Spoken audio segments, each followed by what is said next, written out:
Good morning, Bucknutters. It is Thursday, July 16th, 2015. I am Dan Rubin. This is the Bucknuts Morning 5 and Change. If it's Thursday, it can mean only one thing. 24/7 Sports Director of Recruiting, Steve Wiltfong, is here to bless us with some wisdom. Steve, how are you this fine morning? Good morning, Daniel. I'm fired up because I'm driving to Columbus this weekend and next weekend. Going to spend a lot of time in Buckeyes country, and I just love being in Columbus. It does have that winter's vibe. What will you'll be there hanging out with Herb this weekend, I assume?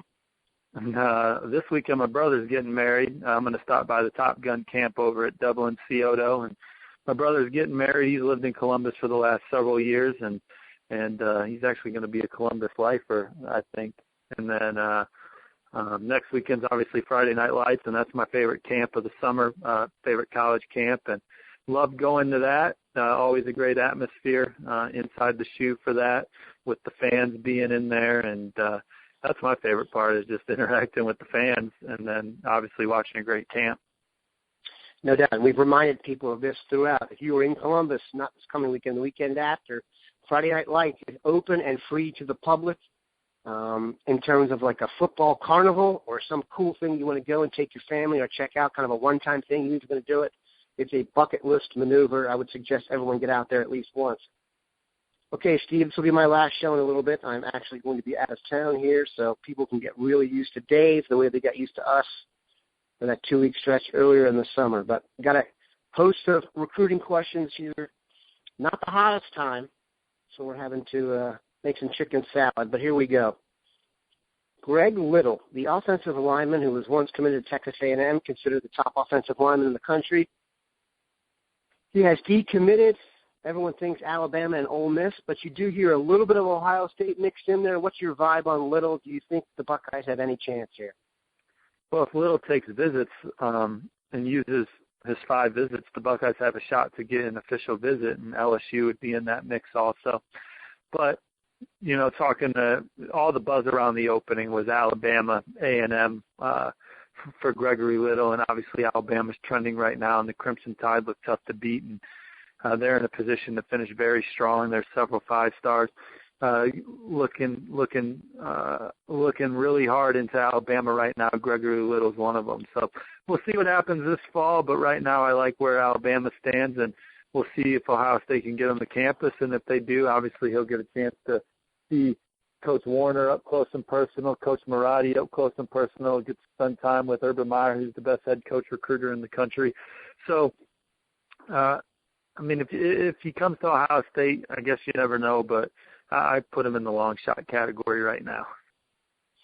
So this might be a long shot as well, but Michael Onwenu, the Michigan-based offensive lineman who's thrived at the camps this offseason, tremendous prospect, has committed to Michigan. There's some rumor he may be at Friday Night Lights.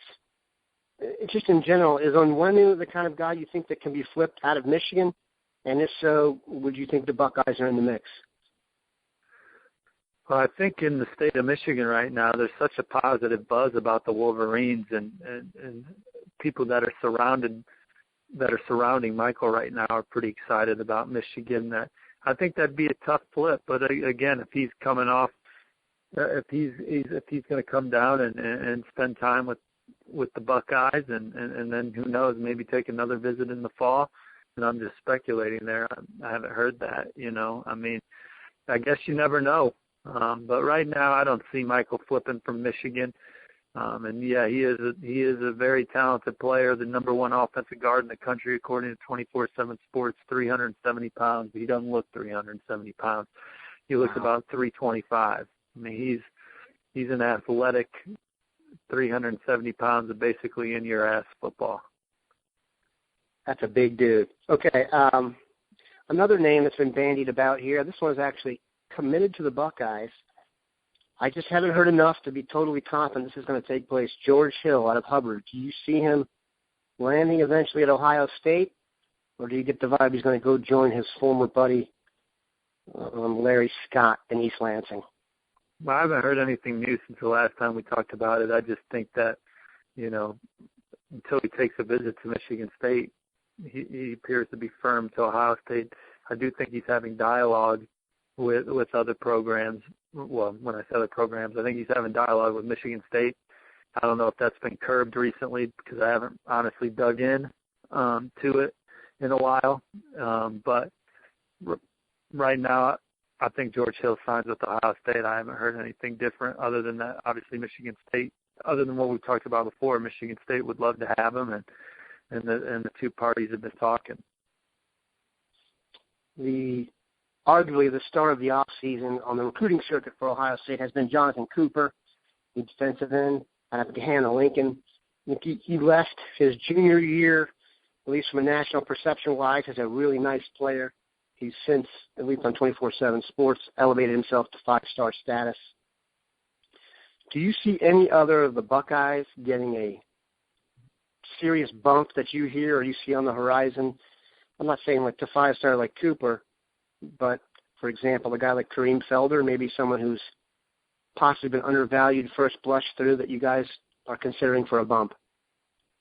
Well, talking to Barton Simmons and guys we have in Virginia and Maryland and stuff, I think we're comfortable with our ranking of Kareem Felder right now. We'll wait and see what he does as a senior. Another guy that's had a great off season was Austin Mack, who was coming off that labrum surgery or labrum injury, and went to the Ohio Nike camp in Columbus and earned his invitation to the opening as a standout receiver, then went down to the IMG 7-on-7 national championships and led his Fort Wayne-based team, AWP, to the national championship against great competition, and then really showed great ball skills and a physicality at the receiver position at the opening. Right now, he's number 155 in our rankings. I think he's going to go up. How far, I don't know. Top 100 possibly. But he's a guy that I think we have underranked. And so I could see Austin Mack moving up. I could see Michael Jordan moving up with a great senior season. Again, we have him in our top 247 at number 213, number 6 at Michigan, but he's a guy that I could see moving up as well. So those are two right away. But when you look at Jonathon Cooper, the number 17 player in America, and Terrell Hall, number 49, then you have Nick Bosa, another 5-star out there. Those are 3 top 50 defensive linemen that I see landing at Ohio State. So they certainly are in the discussion for being the best defensive line class in the country. No one likes Terrell Hall as much as us, I don't think, but he has as much upside as anyone in the country. 6'5", 250 pounds. He's the first dude off the bus type cat in this class. And Jonathon Cooper, he's as big a grinder as you're going to find in this recruiting class. I just instantly can't help but compare his personality to Ezekiel Elliott's in a sense, and he's not there yet because Urban Meyer called Ezekiel Elliott the best practice player he's ever had, and he's obviously had some damn good ones. But Jonathon Cooper, I just know he's going to bring a passion to Ohio State practice, the type of guy that's first to every drill type guy. So love Jonathon Cooper, and so love with the defensive line class that Ohio State's going to be bringing in here in 2016. No question. And I think it's become clear that in football it's become, a quarterback's game, whether this is high school, college, or pro. The ability to get a guy off the edge who can get to the quarterback without any scheming is such a valuable asset. And to have 3 guys in one class, like you mentioned, the Cooper, Hall, Bosa triumvirate, I think it's going to be, when people remember this class, that's going to be what they remember. All right, last question. Old Saban got up and spoke to the people yesterday. We talked about a little bit about this before the show. He seems to think that Alabama was distracted by the draft and other factors. Looking back on it, do you see that as a plausible argument as to why Alabama couldn't stop Ohio State? Well, I just don't think he was making an excuse. I think that they own that loss. I think they owned it after it happened. I think they owned it by bringing in Coach Herman to talk to him about it, and then publicly said, hey, this guy kicked our ass, and we brought him in here to figure out why. And then, yeah, he pointed to some other things that may or may not have played a factor in it, but I think that anytime you lose a ball game, you give credit to the other team, but you certainly can look inside your own locker room and find reasons why you lost the ball game. And I don't think that Coach Saban was making an excuse 6 months later, however long it's been since Ohio State took it to them. And Ohio State was clearly the better team that night. And I just think Ohio State owned it, and I think that we're just in a media culture right now where they take something and say, here's what we can do. We can take this comment, and we can make this comment do what we want it to do. And I think that Nick Saban made a good point on the timing of when kids find out when they're going to get drafted. And I took it as that. I didn't take it as we lost to Ohio State because I had guys thinking they were going to go in the first round, and then they got bad news that they weren't going, so they were sad. Or other guys going in the first round, so they mailed it in. I just think it was just an element that he talked about, but I don't think that Nick Saban's out having drinks with his coaching buddy saying, man, the only reason why we lost to Ohio State was because we got screwed on the timing of when our guys found out where they were projected to go in the NFL draft. I just think that was kind of weak. I think they own that loss.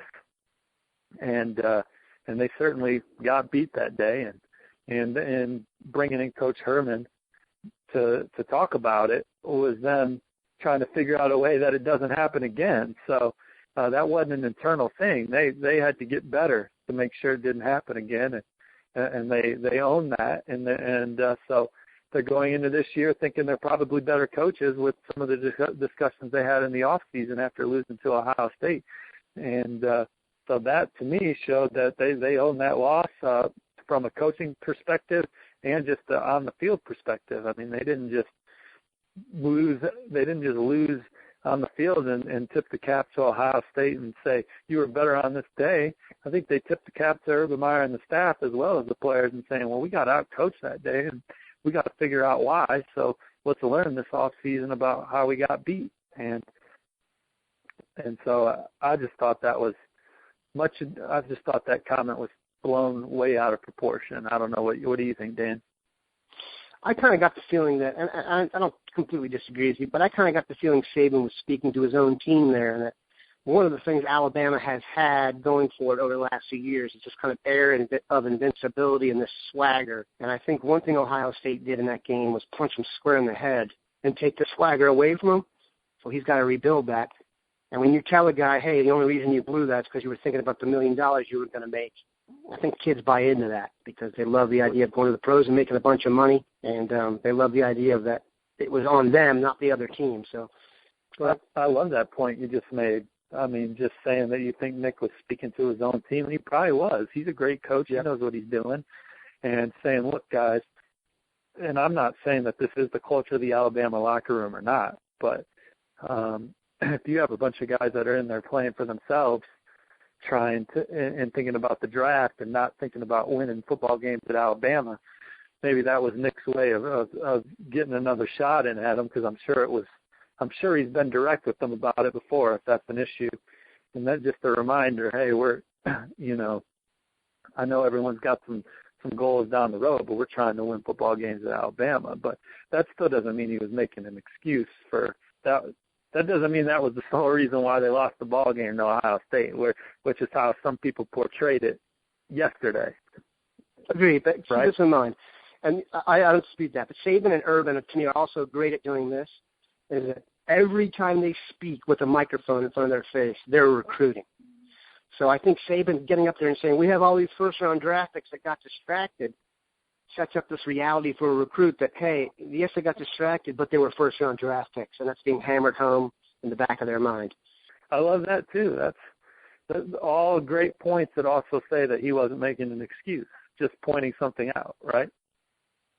Yeah, I mean, listen, there's no excuse to be made. That's one thing, because there's no argument to be made that the game was even – it was competitive, but there's no argument to be made who the better team was. When your player on the opposing defense gets trucked in the middle of the field by your quarterback, what I'm saying is I think it deflated Alabama.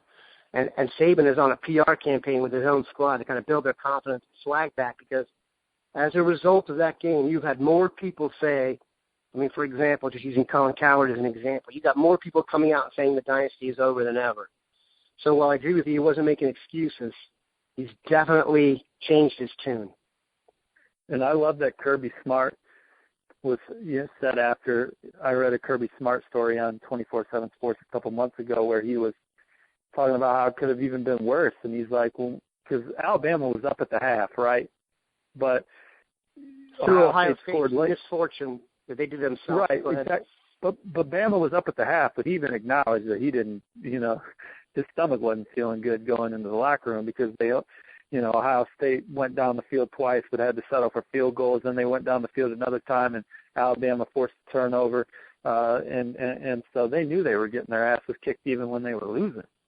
So my point overall is that I think they owned it. And by us knowing stuff like that, by us knowing that Kirby Smart felt that way, they owned it. And I just thought yesterday the media blew it out of proportion what Saban said. Instead of looking at what Saban said and said, does he have a point on when kids find out when they're drafted? A lot of media said, man, this guy's making excuses for why they lost Ohio State, and I didn't see it that way. I thought they took their whooping pretty well last year. And that's why you come to Bucknuts, people. The truth, the insight, even on SEC coaches. Steve, like I said, bud, I'll miss you for the next couple of weeks. Have fun in Columbus. Congrats to brother. Yeah, appreciate it. Always love coming on, Dan. Enjoy your time off and take care.